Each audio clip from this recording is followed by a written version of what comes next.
Good afternoon. This is Wednesday, August 10th, 2022, Board of Appeals meeting. Would you like to call roll?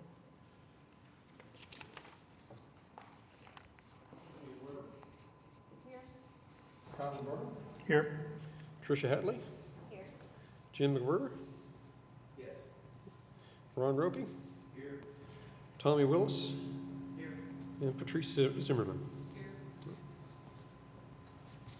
All. We have a quorum. So today we have two cases. The first case is BOAB. Oh, I'm sorry, approval of the minutes, excuse me. I assume everybody has gotten a copy of the minutes and has a chance to have read them. Do I have any questions, or do I have a motion to accept? Make a motion to accept. Is there a second? Second. So that was Ron and Tommy. Hearing a motion and a second, shall we have a vote?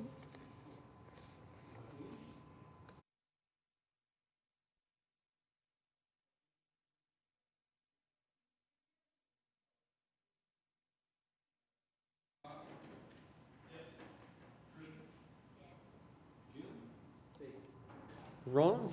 Yes. Tommy. Yes. And Patrice. Yes. All right, motion passed. So we have two new cases today. First one is case number BOAB 2022-00002, an appeal of Charles Bradley, Superintendent, Mustang Public School District, from a decision of the code official for non-compliance with Chapter 4, Section 423, the supplement, the city supplement, of the International Building Code 2015 is adopted by Oklahoma City pertaining to required storm shelters for 9201 Southwest 59th Street, Prairie View Elementary School. Do you want to read the city's response? Read the staff analysis, believing that you guys have already seen the commentary, right? Right. All right, so the staff analysis. The applicant's request pertains to requirements for storm shelters to be provided for all new buildings or structures under the IBC 2015 Section 423.4 supplement. This requirement also states that storm shelters facilities must be provided with capacity to house the combined occupant load of the students and faculty with which the initial permit encompasses. The applicant has proposed the placement of modular classroom structures to house students on campus, but had no initial plans for adding storm shelters. Mustang Public School District claims to have existing storm shelters. We may have to amend that, of course. On site of adequate size to house the required occupant load for both the new occupants as well as the existing. However, plan review staff finds no documented proof that such existing facilities are compliant with the current ICC 500. No current proof in our records. The occupant load for the new classroom, Group E occupancy is calculated according to the IBC at 20 square feet net per occupant. The applicant has proposed one structure for each location with 1,266 square feet of classroom space in each, which gives us a total occupant load of 64 apiece. The IBC 2015 Section 423.1 states that storm shelters are to be constructed in accordance with the ICC 500, which would require 325 square feet of storm shelter area for each location. Mustang Public Schools claims to have existing storm shelter facilities on site. They may want to amend that, of course, of 5,100 square feet at Prairie View and the 4,243 square feet at Mustang Valley. The existing square footage on both facilities will suffice if proven to be compliant with the IBC 2015 and the ICC 500. And then, of course, the rest of it there is our policy on temporary structures. I'll leave out. So. Is the applicant present? Yes. Would you mind stepping up to the podium and stating your name and address for the record, please? And then if you'll tell us a little bit about your case, we'd like to hear that. Absolutely, thank you. My name is Charles Bradley, Superintendent of Mustang Public Schools. Address, now, for personal or the school address? School? Okay. 909 South Mustang Road, Mustang, Oklahoma 73064. I got so many zip codes in that area that I got to keep them straight of which one's my own personal one. I live in West Oklahoma City off 29th and Morgan, so I got all kinds of zip codes. So I do appreciate everybody, hearing us and giving us the opportunity to speak. I do want to start off with just kind of what this is not about. We are not arguing the code at all. We have, as many people know, and we'll talk a little bit about, the Mustang School District is just booming. West Oklahoma City is. And so we've added 3 new buildings in the Oklahoma City area that are part of Mustang School District, all of them compliant with the code. That was never an issue with it. And so as we talk a little bit about the growth, I think it's important to, as we problem solve, which I'm hoping that's what we can do here, is just talk about some possible solutions, is that the cycle that we're in. As part of the documents, did you have the build-out study? There's a demographic analysis and there's a build-out study, because I'm going to refer to that first. So on the build-out analysis, which it looks like this, that's the demographic report. Part of our submission on email was the demographic report and the build-out analysis, and I believe that Mr. Green noticed that it hadn't been submitted in the packet, so we brought extra copies in case you do not have that as part of your packet.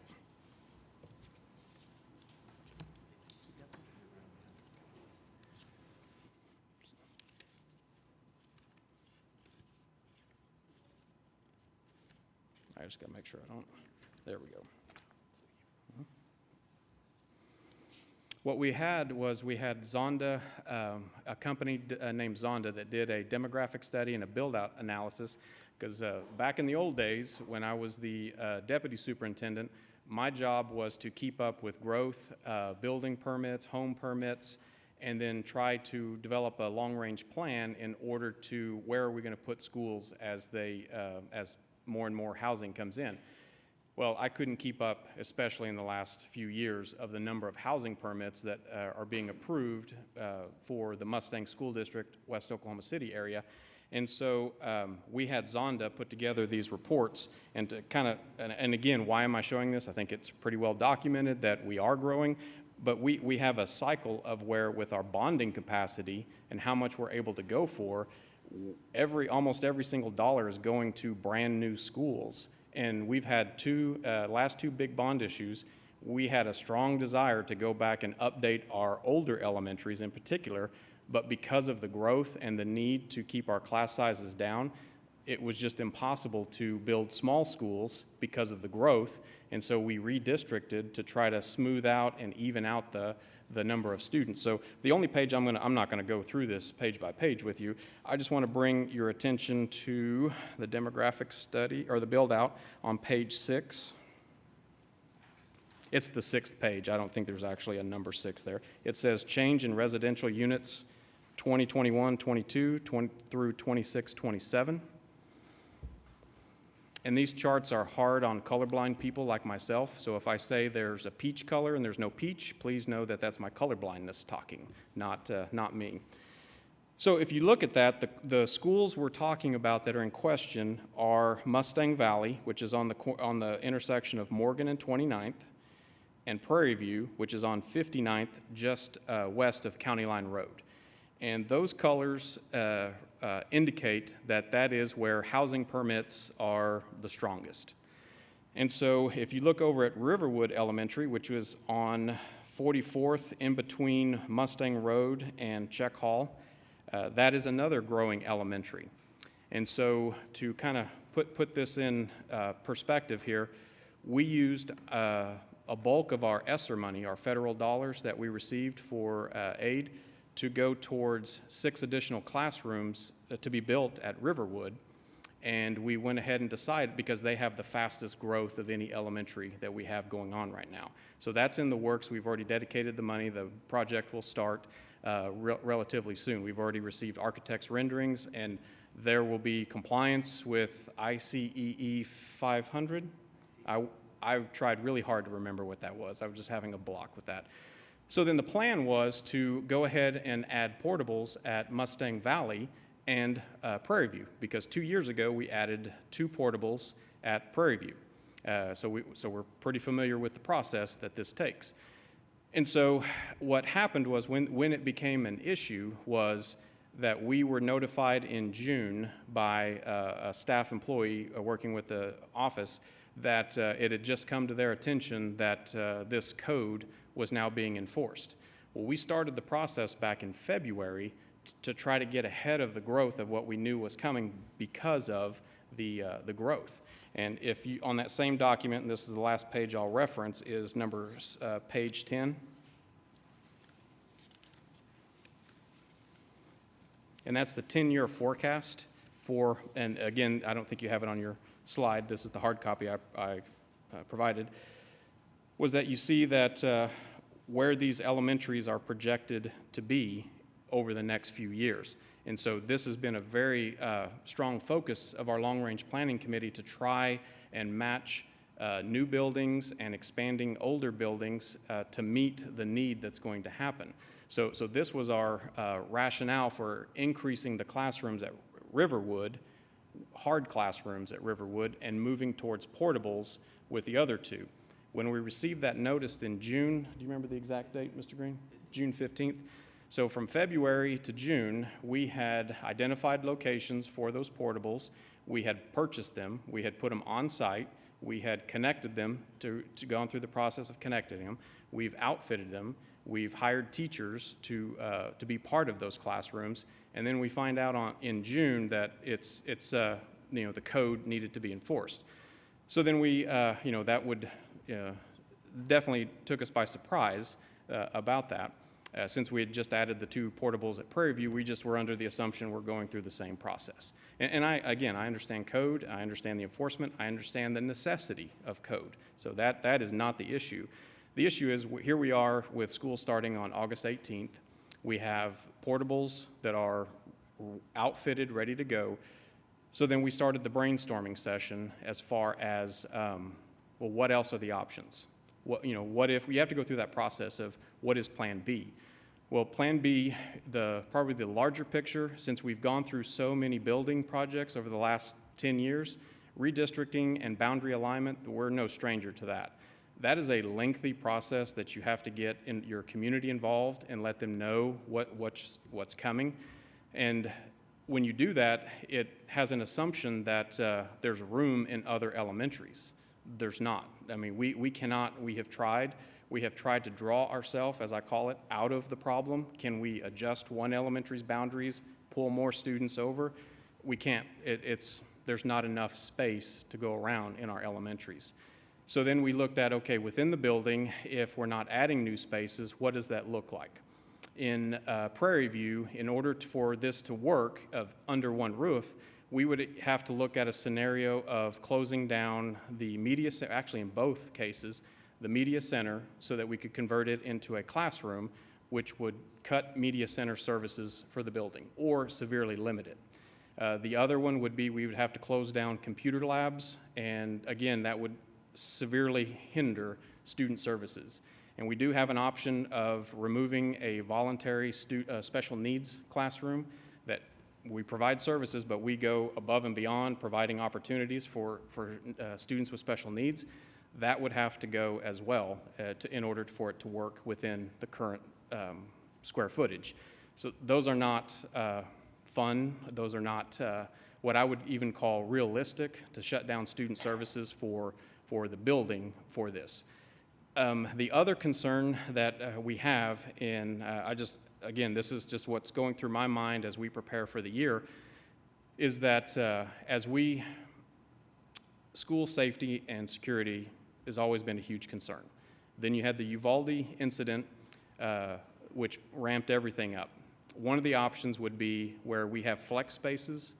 Those are just open areas in between classrooms. They're significantly smaller than a classroom. So enclosing them we're talking about 400 square feet after we enclose them. But if we had to, we would put students in that open area. And one of the things that that we are doing this year is pretty much guaranteeing that during instructional time, every student will be in a classroom with a locked door. To not have to involve the media center, to not have to shut down the computer lab, we would have to put students in those flex rooms. And I would not be able to look at those parents and say, your child is not going to be in a locked environment should something happen. So that's not an option for us. So that became the reason and the basis for coming here and talking with the board to see what, if anything, can we do. And what we would ask for, again, is not to ignore the code. Again, we understand it full well. It's to ask for a variance so that we can have time. Our problem is not the code. Our problem is time and money. So we have another big bond issue coming up in February. We're going through the process because we need additional classrooms. We need more elementaries. We need space at our high school. So we're going to go through that process, and that would give us the ability, having a variance in order to use the portables would allow us, with the bond issue, to address those needs at both buildings while adding other elementaries, which will take pressure off of these existing ones. That does take time. So that would be, am I missing something? Okay, so that would be the point of the variance, is just to give us some time so that we can ensure safety. And I hate it that I feel like I'm having to sound like, well, we're going to ignore weather in Oklahoma and make sure we're complying with an active shooter possibility. But with weather, there's no such thing as a weather event that's going to surprise us without a couple of days' warning. And I take it so serious that the National Weather Service has selected me, and there's only been a few superintendents that they're doing this with, and I don't brag about myself, I'm just sharing with you how serious this is, that they've selected me to serve on a national panel on how to better prepare schools in massive weather events, on what are those decisions that you need. So I take that very seriously. I'm not minimizing the impact of a severe weather event on our schools at all. So we do take that seriously. I'm just trying to provide as much safety for both scenarios in trying to get those instructional spaces in the portables used. One of the things, Mr. Wise, right? Okay, that he had mentioned was the fact about having engineers, I think it was in the staff analysis, having engineers look at Prairie View and Valley. We were, at no time did we, and I hope it wasn't left with an impression, we're not saying that those buildings meet ICE 500, no. They were built prior to that code being in place. We were just looking at it as having an engineer come in and say, well, what level of safety do you have at these two buildings?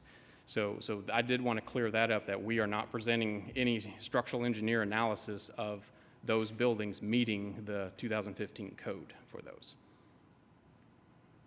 So that's the basis of the request, just to give us time so we can allow, we even looked at in our classrooms since we have a teacher for all of those classrooms, what does it look like if we put two teachers in one of the classrooms inside of the building and split the kids up, but the rooms are too small. Already we're at 25 in our upper grade levels, so now we'd be looking at mid-30s minimum, and there's just no room for that in the classroom. So again, any questions that I can answer, any solutions that you could possibly give us, we are open ears, we are willing. We're just saying that we didn't have enough time to react, because I would have, had this been notified to us in February, I would have diverted the money from the 6 additional classrooms at Riverwood and addressed over here with these other 2, because storm shelters aren't cheap, and we don't have the funds to go out, and even for 2 portables, that's going to be a chunk of money that we just don't have right now. And so I would have easily diverted that had we known back in February. Well, we certainly understand the pressures, and, maybe not as well as you do, but we understand there's a lot of pressure. I always, in cases like this, I like to remind the applicants that this board has no legal ability to change the code. Mhm. That's not in our purview. Absolutely. All we can do is agree or disagree with the city. Now, we do at times look at equivalencies, and in those equivalencies, we will, grant some variances based on what, equivalencies are presented and how they're presented and so forth. And as a matter of fact, our last board meeting, I think we had a case similar. They were looking for this, shelter for this coming year. They actually had somebody under contract that was getting ready to build it, and they needed a temporary occupancy permit to get through October through February. And frankly, I was under the impression that those other rooms you might be able to find an engineer that would, be able to certify your other rooms, which it sounds like you pretty much don't think that's going to happen. No, I already know that they weren't built with the 2015 code in mind. Do you have the ability to get under contract anybody to build the shelter for you? I mean, thinking back to what we agreed to last month with another, it's a charter school district, but we agreed that since they already had somebody under contract, they could go ahead and we'd grant them the time to go ahead and get that built. Is that or is the money just not there? The money's just not there because of what again, had we known in February, you wouldn't see me at all because we would have, building those other 3 buildings from scratch, knowing the code, then we would have followed the code. We just, And you've looked into portables, the portable shelters that they can put up pretty quickly. I know the money is still an issue, but you've looked at portable shelters maybe? I There are don't know if we companies, looked at portable shelters. there are companies that make, just like the ones you put in your home, but they're much bigger, they're for larger groups. They, you pour a slab and you put in whatever you need to satisfy the code, and then they set this building down on top of it, on top of the slab, they weld it down, and it's So it's above ground. uh-huh. To my knowledge, I personally have not looked into it. I don't think our chief operations officer has looked into that, but certainly, on this bid, find a fault. And it sounds like any money you need is gonna have to come from a bond issue anyway, right? Yes, if it were to There's no completely emergency. harden, like what we did with the Riverwood when we built that is not, and There's no emergency mechanism No. available as far as availability. through the funds. state or through the feds? No, that we've received all the money from feds, and any money we received from general fund goes directly, majority to the This is an example. of what- teachers. That's an example of what I was talking about. So, And I'm assuming these are, I'm sorry. no, so Kyle mentioned a previous case that we had. So with that one, we had a level of comfort that they could probably complete what they were asking us to, asking for a temporary until storm season, which I think we gave them until like the 1st of February or something like that. So it looks like this is going to go into an active storm season, and that's our concern. So you had mentioned that you're very proactive. Can you run us through how you would I guess, go through a solution, like say that we're expecting, stormy weather, you see this coming, so like, run us through how you protect the kids that you probably can't get into a storm shelter. It's a great question. For example, at the Valley, where the portables currently sit, it's between 50 and 75 feet to the main entrance, or to one of the entrances into the building. And so when we start hearing from, you can watch your local news station, and they start, I won't say hyping, promoting a weather event days, weeks out about the possibility.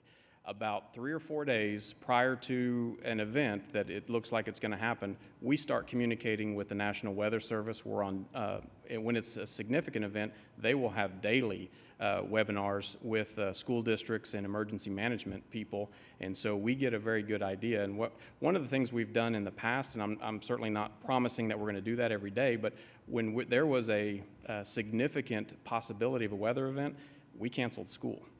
And with the availability of the virtual environment, it gives schools the ability to potentially, when you do have a PDS, as they call it, coming, then we do have the ability to err on safety and go to a virtual environment where they would be at home in the event of that.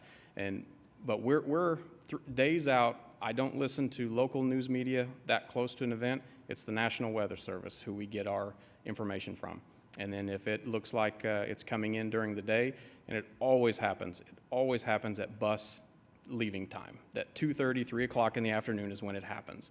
So we're very aware of what's going on. We stop routes. We don't allow them to drop off kids if something's going to happen. So we are very serious about that, and that's just standard protocol for us.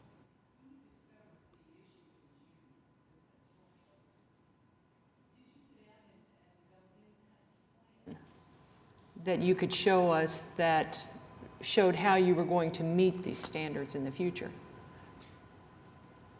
In the future, as far as, are you talking about when it's a permanent building or when we have the availability of funds? When you can provide when you can come into compliance with the requirements of IBC? So what that would be the bond issue with that because we want to be able to do it right.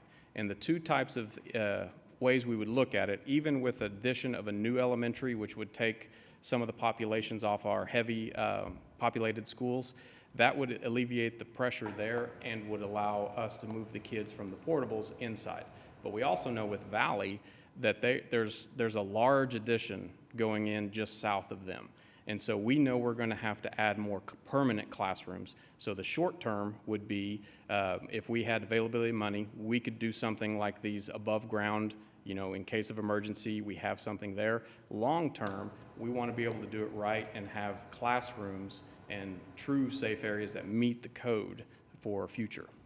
So you really don't have a timeline on when these things will happen? No, as far as because of the availability of money, if the bond issue passed, we would have access to the money by the end of the school year to where we could work on those short-term solutions before getting to the long-term. The end of the school year 2023? If the I'm bond's sorry? the bond's not going to be voted on until February of 2023, so it'd be a year from this December, 2023 December, that you would... Bond funds would be available by June of '23 to where we could address the short-term solution of an above ground. And me not looking at it right now, I have no idea what the cost would be on that. So I can't say that we couldn't pay for it now because I just don't know the cost of an above ground.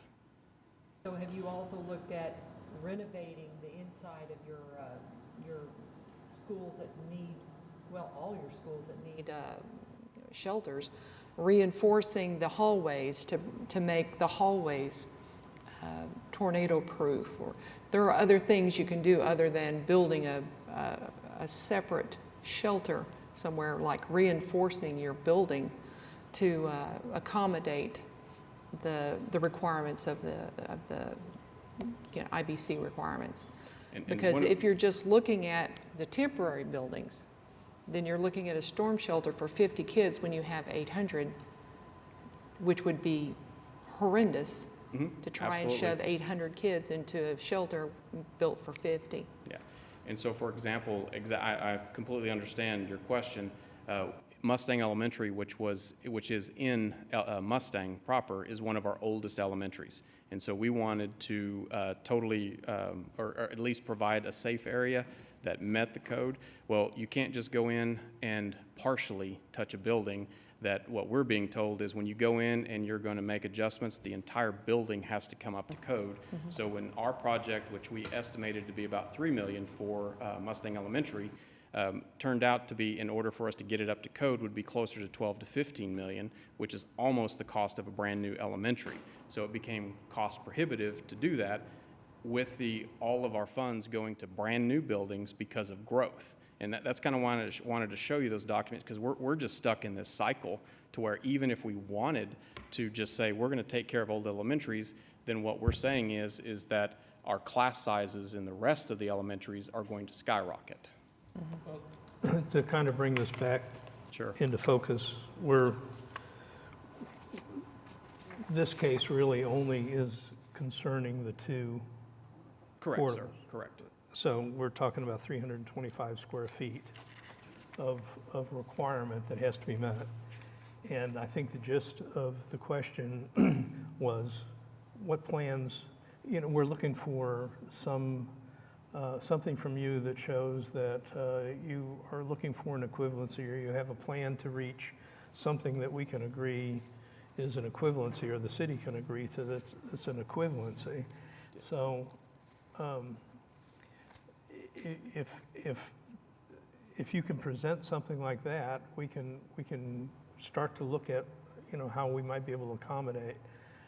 But without a plan that's a definite plan, like, we are going to do this by this date, and we're going to have it under contract by this date, and we're only going to be waiting so many months. Can we have a temporary occupancy permit for that period of time? I think that's kind of the solution we would be looking for. But if you're not in a position where you can do that, or you need time to at least figure out how you're going to do that, that would probably be the way we should proceed, just because we just don't have the ability. It's not in our purview to change the code. We can't ignore it. We can't go ahead and take part of it out. Although many of us understand and we'd really like to do that, we really can't. So we are really only talking about what we need to accommodate just those temporary buildings, and that's all. So it's not like we have to provide anything for any more than that. Mr. Pittenger has a question. Good afternoon. So this document that you shared with us, I appreciate it. I called the contact number and it's not working. Do you have a ballpark idea of a cost for any idea? Not at all. That's why I've been spending 10 No, minutes trying to I figure out just- how much it costs, because if it's, $15,000, $20,000, that's different than $500,000 Yeah. for, Well, the reason I have that document is because I printed it out for the last group that was here last month, okay. just in case they needed it. There are other companies that do the same thing.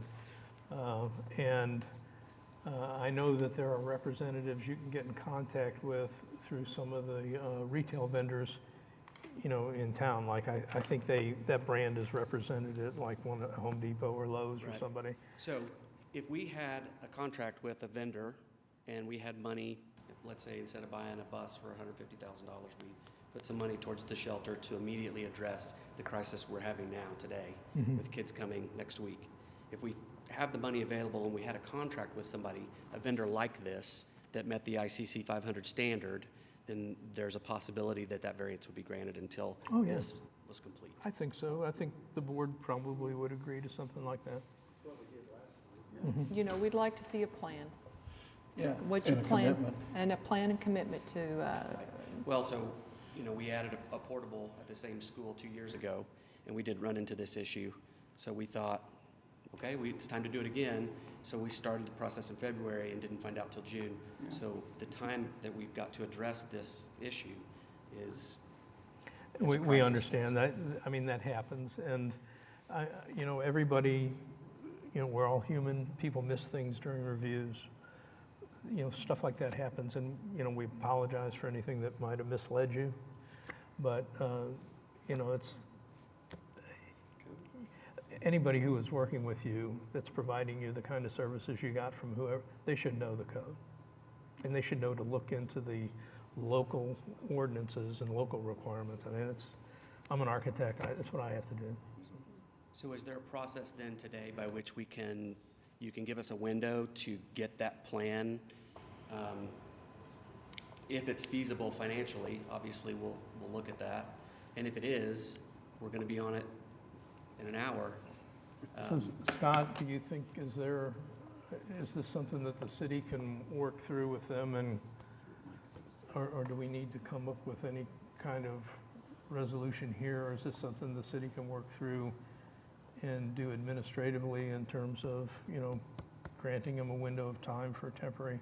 I mean, Well- the fire marshal's sitting right here, maybe we should ask him Yeah, if, I mean, in order to grant the temporary occupancy or any occupancy, I think we'd have to have the storm shelters in place for Oklahoma City staff to do it. Would you agree with that on the fire side? I don't know what they're gonna come up with as far as the shelter. They contend they have square footage, but I haven't really heard yet, what does that not comply with? What does it mean for it to be a Well, qualified storm shelter? yeah, you said you had refuge areas, right? I don't care.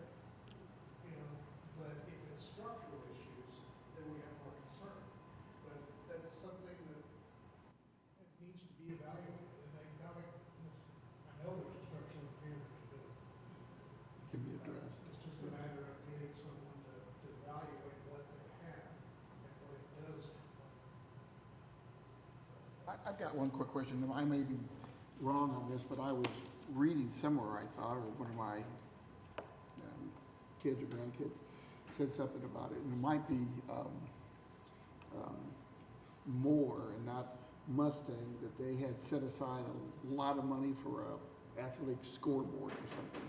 I mean, I don't know if Mustang is, you know, with sports being so high, if there's a way to look at your budgets and say, okay, instead of doing this, we can invest money into this instead, like one of these temporary ones. And it might not be that Mustang was the one that had this new, it might not have been a scoreboard, but something to do with the athletic field that you Yeah, guys could look at we- and say, what's more important to have? Yeah, I this see. or to have this? I see what you're saying. We don't have anything like that for an Okay. athletic scoreboard, but that's exactly what Dr. Pittenger was saying, that if we need to take a bus off of the list to go to address which I didn't think above ground was a solution coming in here, because we wanted it to be a part of the permanent structure. So that's new information to me, that a above ground would meet those standards. So that is something, and I can't imagine it being as comparable to a concrete hardened interior, the cost that goes with that. So we are 100% willing to endeavor that and move as quickly as possible. Now, just like you, is it Roke? Roki, yeah. Okay, Roki? I'd like to say people's name correctly. So is that I did see that there was the ability to allow a temporary variance for 180 days, and if conditions aren't met, then it's revoked. We would certainly be willing to operate in that type of environment while we get this together, and it's not going to take us but a couple of days to figure out what our plan and process for this type of shelter would be. And I think most importantly, we want to see first a plan, but then some ability to say, this is the drop dead date for that plan to be executed, and if not, and it's probably not 180 days. I mean, I think we were really reluctant on the last go-round to give them till February, you know, or the 1st of March. So, I mean, that was just, No, I agree. It just said it was up to 180 no, days. no, so I yeah. understand, and it's certainly nothing. Yeah, so we would No be willing comment on to what you anything said, in sir. there. So, this, you know, Scott, I'll ask again, with you and Mike, do you think if they can come up with a workable plan, do you even need this board to hear anything to go ahead and issue the temporary permit on your own? Can you do that administratively, or do you have to have our input to do that?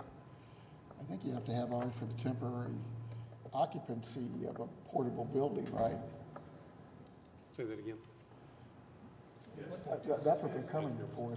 They call them temporary buildings, but it's different. It doesn't Modular building would be the better matter what term. you want to call it. It's a building. It's a building. So if they can work out a, It's gonna be there, and as history has shown, school and classroom buildings are gonna be there for years and years and years till they fall apart. So, I think, honestly, I would feel more comfortable if the board continued and heard what the solution really is. And let staff maybe do, you know, the temporary occupancy until the board hears it. If we have to get to that school. And that allows them to open up the facility, the 2 facilities for the kids in the next 2 weeks or whatever. And for you guys to get here, what's gonna happen and what timeframe and make that final decision. So, I mean, from the plan review staff's point of view, I could not guarantee at this time that we would be able to approve a temporary occupancy, okay?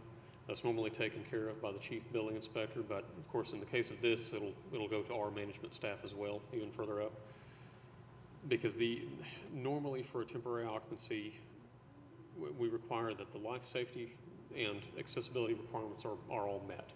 Aesthetics, things like that, yeah, there's not a big deal, but those are normally the 2, you know, positions that have, you know, things that have to be done before they grant a temp CO.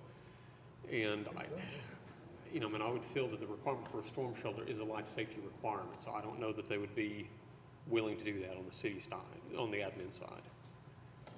And if it were a timeline prior to, I believe what Mr. Willis said, a storm event or storm season, if we can have that done then, before then, would that be even entertained if we Well- can move on it? We could definitely talk about it, but I can't give you a for sure answer on anything here Oh, today, I of agree, you course, need to see it in so- writing, and what's the Yeah. plan, what have we actually done? So as I'm looking at this IBC 2015, Section 108.1 General, the building official is authorized to issue a permit for temporary structures and temporary uses. Such permits shall be limited as to time of service, but shall not be permitted for more than 180 days. The building official is authorized to grant extensions for demonstrated cause. Who would be the building official in this? Okay, so it would be, so not him? It would be my direct supervisor. Okay. He is the building official for, Rick Camp, who's his boss. But that gives the building official that authority. But there are a bunch of people that play under that building official, like mechanic, engineering, fire, building inspector, everybody has input on that, for the building official to make that decision. So they have to hear all that stuff. And I don't know if any of the other offices are gonna have a problem with a 30-day temporary occupancy while we resolve this. I think that's what Scott was trying to say, but he can't say, by himself, yeah, you're gonna give temporary occupancy. Yeah, and I'm just trying to understand, because I don't want to. There's just a lot of other entities that play into issuing a temporary occupancy. But if this is the only issue, then we don't feel it would be insurmountable. But But you got again, like, neither one of us is building official either. Yeah. So, I'm sorry. yeah, so we just have to give it down, tell them what's happened, and that the board is gonna hear it again, maybe, when we get more resolution, okay, what is gonna be the solution, and when is it gonna get done?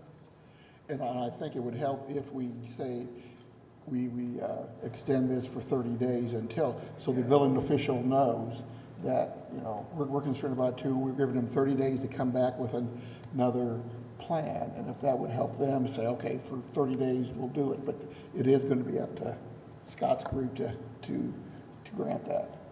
All we can do is extend this case till the next session, right? Is that right, Kyle? Well, I mean, I would assume so. If the city can't, we certainly can't do something outside what the city can do. We're here to agree or disagree with them. Our job is really to say, yes, they have interpreted it correctly, or no, they have not. That's really the gist of the limits of what this board does.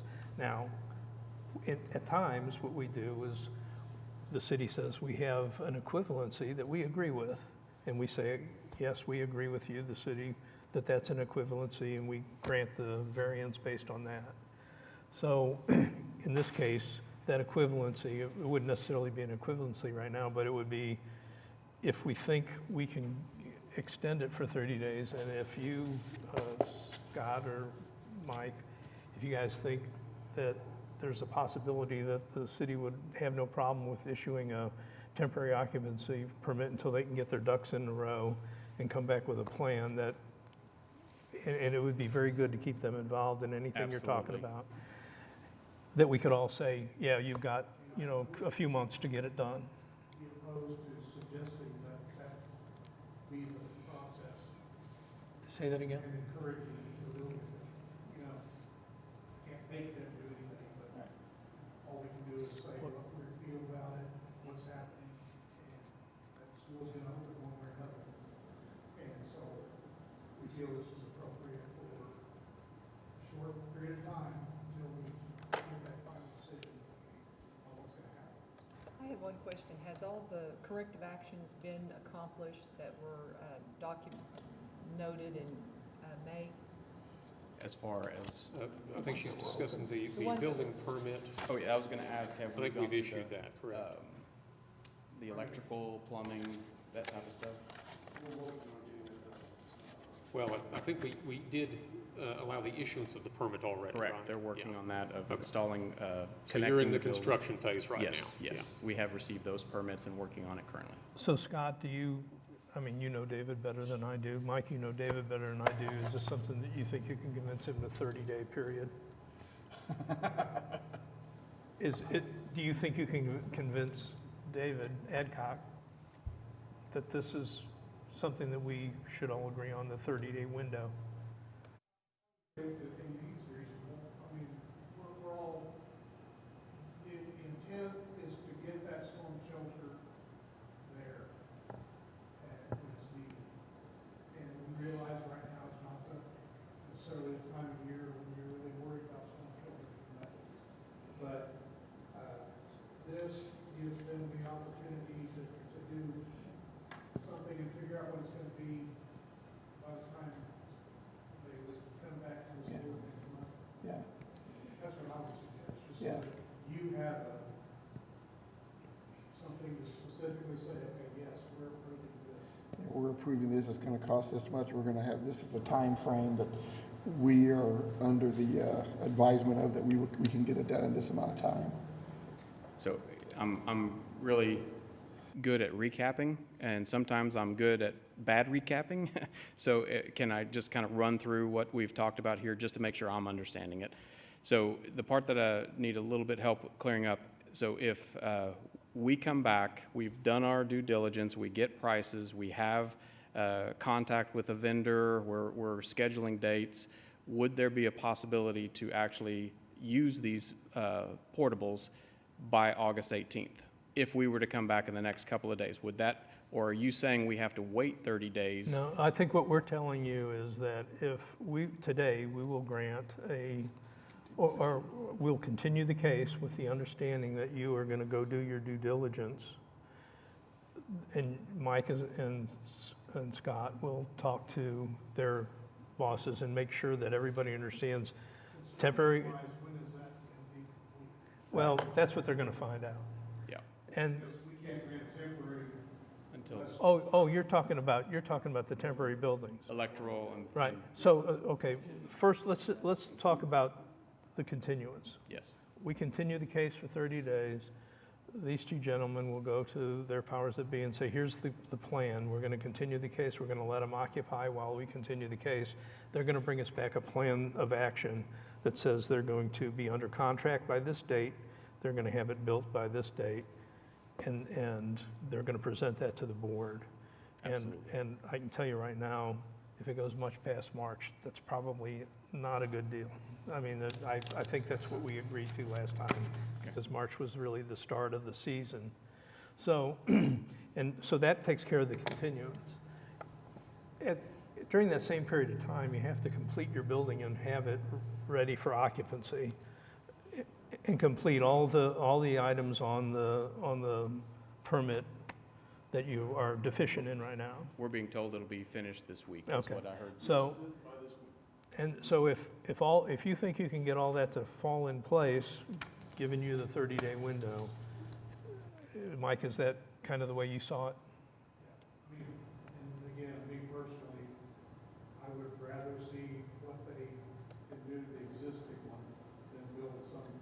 And if you want to pursue that as well, I mean, that's fine. Rather that they have a full-size shelter the way they actually kind of have. For all kids, yes. But, and again, like I say, we evaluated what part of ICC 500 doesn't comply with.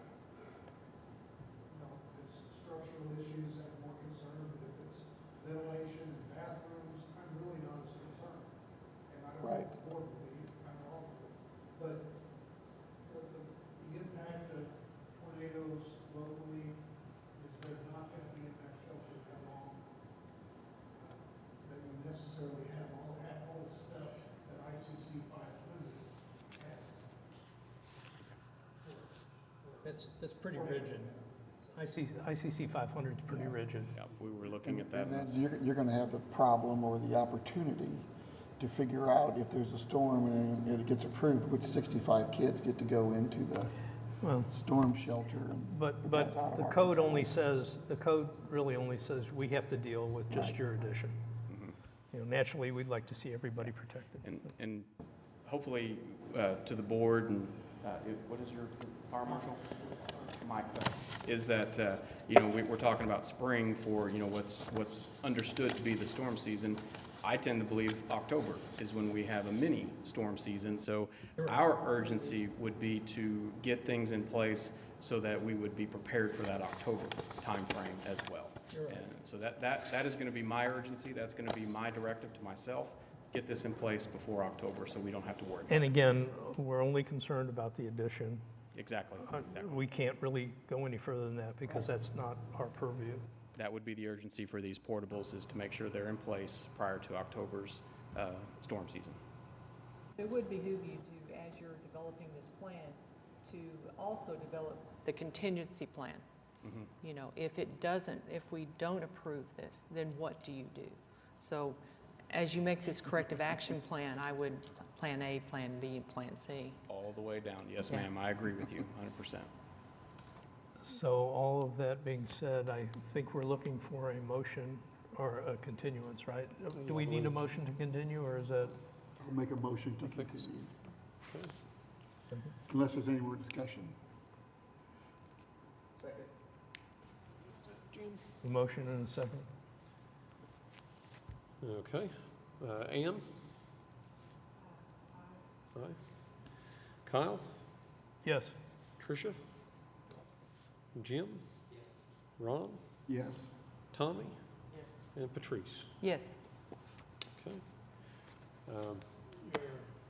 Do we have,